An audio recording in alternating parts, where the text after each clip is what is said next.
Hi, it's Mike with Honest Abe Roofing. We're on an EPDM roof today. That's like a rubber bicycle tire. It's mostly for flat roofs.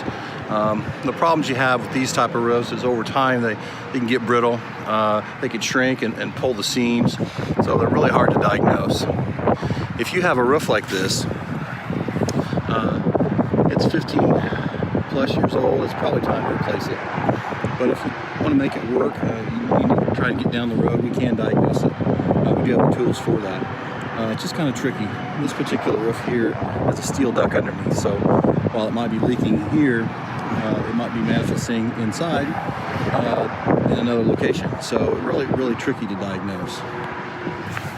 So if you have a roof like this, or you just have any general roofing questions, just press the button or give us a call.